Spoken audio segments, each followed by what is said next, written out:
Bayangkan kalau satu orang yang harusnya naik pangkat dari 4B ke 4C, tapi gara-gara Anda yang duduk di kepegawaian, yang memimpin lembaga kepegawaian, orang itu tidak bisa naik pangkat karena tidak Anda proses, karena pengusulannya tidak Anda lanjutkan. Berapa dosanya bagi Anda itu?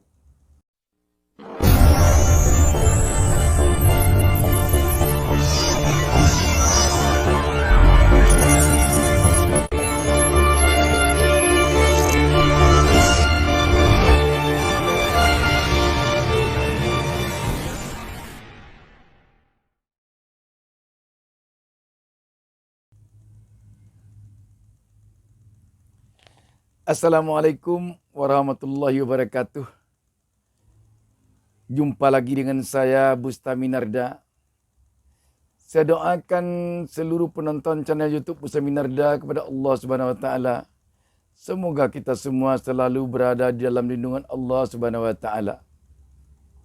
Sahabat BN yang berbahagia dimanapun berada, pada bulan Ramadan ini ada satu hal yang perlu kita coba atau yang bagus kita lakukan. Yakni bagaimana kita mengingat-ingat hal-hal yang telah kita pernah kita lakukan selama ini. Banyak sekali hal-hal yang mungkin telah kita lakukan yang patut kita review kembali, kita ulang kembali apa yang kita lakukan tersebut. Sahabat yang berbahagia, kalau kita pejamkan mata kita sejenak, kita kembali lagi kepada masa lalu kita, akan terbayang semuanya oleh kita apa-apa yang kita lakukan. Karena itu saya ingin sampaikan, wahai para pensiunan, wahai kita para pensiunan,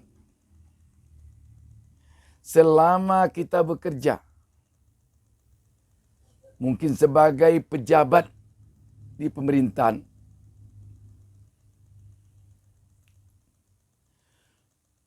mari kita hitung-hitung, sudah berapa banyak orang yang kita aniaya.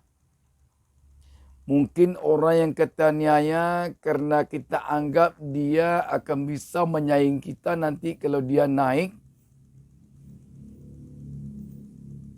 Lantas kita upayakan dia supaya tidak naik. Contoh, kita misalnya kepala kepegawaian. Ada kelihatannya orang yang mau naik pangkat. Tapi kalau menurut kita, kalau dia naik pangkat, ini bisa menyaingi kita nanti ini untuk sesuatu jabatan. Mungkin jadi sekda. Kalau sekarang sesama salon 2, kan nanti bisa calon sekda. Persaingan untuk calon sekda sebentar lagi akan datang.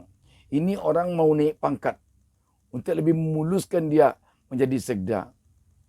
Atau dia mungkin akan melakukan, ada peluang untuk menjalani pendidikan sebagai salah satu persyaratan untuk bisa menjadi sekda contohnya. Karena kita ingin jadi sekda pula, karena kita di kepegawaian, bagaimana agar dia tidak naik pangkat, tidak kita usulkan naik pangkatnya. Dia mau naik pangkat dari 4B misalnya ke 4C. Karena contohnya syarat untuk jadi sekda itu 4C. Ini contohnya. Bagaimana tidak kita usulkan dia naik pangkatnya. Tanpa saya tahu dia. Nanti begitu dia tanyakan selesai apa, begitu nanti dia tanya, kita cari aja alasan. Bapak A yang tidak mau memarah, Bapak B atau kemana. Atau dia untuk menjalani pendidikan. Kita cari-cari saja, diam-diam saja, kita nanti tidak kita usulkan dia untuk bisa mengikuti pendidikan. Misalnya PIM 2 atau lain-lain. Demikian juga, mungkin ada orang yang akan mau naik gaji berkala. tidak kita proses. Itu contoh kalau kita di kepegawaian. Kalau kita misalnya menjadi seorang kepala dinas, atau kepala kantor, atau kepala bagian, atau kepala kantor wilayah, atau kepala departemen, atau mungkin seorang menteri, atau seorang gubernur, atau seorang bupati wali kota. Kalau ada staf atau pejabat di bawah kita yang rasanya kita sakit hati kepada dia, mungkin karena dia sering membantah. Atau kalau sekarang ini kan partai, mungkin dia tidak satu partai dengan kita. Walaupun dia pejabat karir, tapi kan kita melihat nih kemana arah dia memilih. Karena tidak satu arah dengan kita, satu jalur kita. Kita usahakan agar dia itu tidak berjabatan lagi. Kan kita yang menyetujui. Tidak diusulkanlah, kita cari-carilah kesalahannya. Itu berarti kan menyayang orang. Bisa juga orang yang harusnya naik gaji, tidak bisa naik gaji karena kita tidak kesetujui. Dan banyak lagi kesempatan-kesempatan yang bisa dihambat oleh seorang pejabat melihat kepada orang yang tidak disukainya. Coba kita tanya, sudah berapa banyak kita melakukan itu selama kita dulu jadi pejabat? Selama kita dulu jadi pegawai? Coba kita tanya. Kalau sekarang kita pejamkan mata, kita review kembali. Sudah berapa banyak saya semenjak jadi pegawai negeri sipil sampai saya menjadi pejabat, sampai saya sekarang pensiun, sudah berapa banyak saya dulu menyayang orang dengan cara-cara yang tidak lazim, yang tidak benar. Bagi kita yang sedang jadi pejabat, wahai kita yang sedang jadi pejabat sekarang ini, coba pejamkan mata. Selama kita memegang jabatan kita, sudah berapa banyak orang yang kita aniaya. Mungkin tidak kita naikkan pangkatnya. Mungkin aturan dia sudah dipromosikan, jabatannya tidak kita promosikan. Atau mungkin kita upayakan memindahkannya ke tempat-tempat yang tidak sesuai dengan dia. Atau dengan berbagai hal lainnya. Coba kita pejamkan mata sekarang.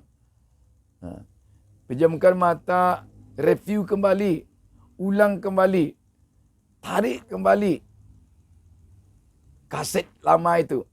Semenjak kita jadi pejabat, semenjak kita disumpah sampai sekarang, sudah berapa banyak kita menyayang orang hanya karena orang itu tidak sesuai dengan kita. Hanya orang itu tidak sejalan dengan kita. Bukan karena tidak sejalan dengan aturan. Bukan hanya karena tidak sesuai dengan ketentuan yang berlaku. Tapi karena tidak sesuai dengan kita. Mungkin karena tidak satu partai. Mungkin karena tidak satu jalur. Mungkin karena tidak satu sifat. Dan lain sebagainya.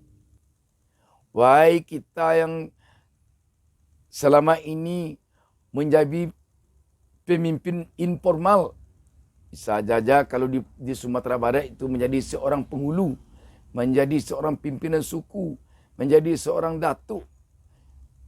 Atau juga mungkin bagi kita yang lain menjadi seorang ketua pemuda.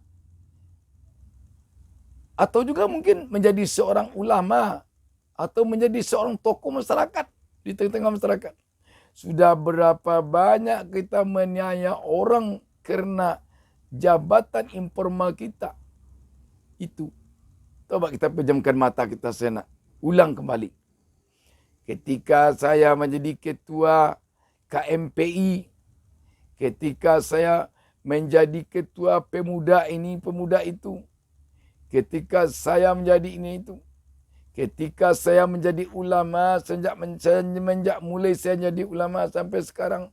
Hadis-hadis, ayat-ayat Al-Quran, saya belok-belokkan supaya saya dapat pujian dari si A yang jadi pejabat. Saya putar-putar ayat itu supaya bisa menjalankan misi saya, supaya saya dapat ini dan itu, dapat fasilitas dari orang-orang tertentu. Sudah berapa banyak saya menganiaya orang yang tidak sejalan dengan saya. Coba kita pejamkan mata, akan kelihatan. Dan bulan puasa ini tentu kita dapat sambil duduk-duduk menjelang berbuka puasa, mengingat-ingatnya kembali. Dan setelah kita ingat-ingat, mari kita berjanji untuk tidak mengulanginya lagi. Bayangkan kalau satu orang yang harusnya naik pangkat dari 4B ke 4C, tapi gara-gara Anda yang duduk di kepegawaian, yang memimpin ke lembaga kepegawaian, orang itu tidak bisa naik pangkat karena tidak Anda proses, karena pengusulannya tidak Anda lanjutkan. Berapa dosanya bagi Anda itu? Kalau saya pun jadi kepala kepegawaian, berapa dosanya bagi saya itu? Anak orang teraniaya. Dia teraniaya. Karir orang Anda hambat hanya gara-gara Anda ingin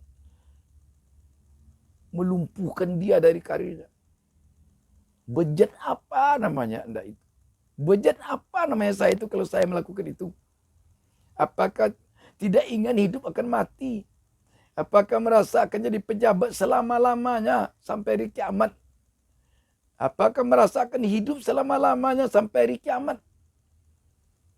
Coba lihat betapa banyak para pejabat yang akhirnya, para pemimpin yang akhir hidupnya sengsara, akhir hidupnya hina dina. Kenapa perlakuan-perlakuan seperti itu? Karena itu, jauhilah sifat seperti itu. Kalau Anda ingin juga berjabatan, ada orang yang juga Anda lihat ingin berjabatan, kerja baik-baik saja, serahkan kepada Allah. Jabatan bukan segala-galanya. Kekuasaan bukan segala-galanya. Demikian juga dengan pengusaha. Pejamkan mata Anda.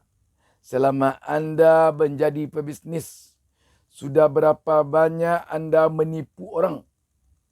Sudah berapa banyak orang tertipu oleh Anda? Sudah berapa banyak uang orang yang Anda makan karena orang itu tidak tahu bahwa Anda menipunya? Coba. Pejamkan mata, ulang kembali. Bayangkan kalau Anda sebagai pengusaha membuat seorang pengusaha lain miskin karena Anda, bangkrut karena Anda tipu. Karena Anda bawa lari uangnya.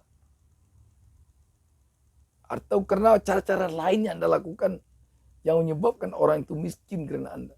Bayangkan. Bayangkan. Apakah Anda akan hidup selamanya? Apakah Anda akan kaya selama-lamanya? Apakah Anda akan bisa selama-lamanya seperti sekarang? Apakah Anda tidak akan tua nanti? Betapa banyak kita lihat pengusaha-pengusaha yang dulu semasa jayanya bagus, tetapi setelah itu hidupnya menderita.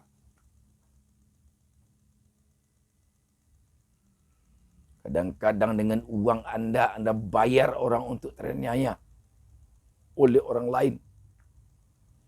Orang karena Anda dekat dengan pejabat misalnya, Anda banyak uang, Anda kasih uang, Anda minta pejabat itu untuk menganiaya orang tersebut, untuk menghukum orang tersebut.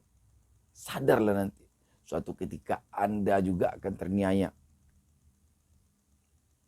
Mari kita renungkan. Kalau yang jadi pejabat merasa akan pejabat selama-lamanya, jangan. Kalau yang tokoh akan merasa menjadi tokoh selama-lamanya, jangan. Kalau yang pengusaha kaya raya akan merasa menjadi pengusaha kaya raya selama-lamanya, jangan. Jangan lakukan itu lagi. Tidak ada di dunia ini yang abadi, tidak ada. Tidak ada. Ingat, jaya ketika semasa dia hidup, ketika dia berkuasa. Kadang-kadang ketika kekuasaannya habis, ketika kejayaannya habis, ketika uangnya telah habis, ketika kekuatan tubuhnya telah habis, anaknya menerima pembalasan, cucunya menerima pembalasan. Banyak kita lihat yang begitu banyak. Banyak sekali. Karena itu, mari kita renungkan bersama. Mari kita sering-sering memejamkan mata menjelang berbuka. Duduk kita di teras rumah, kita pejamkan mata. Kita lihat kembali ke belakang.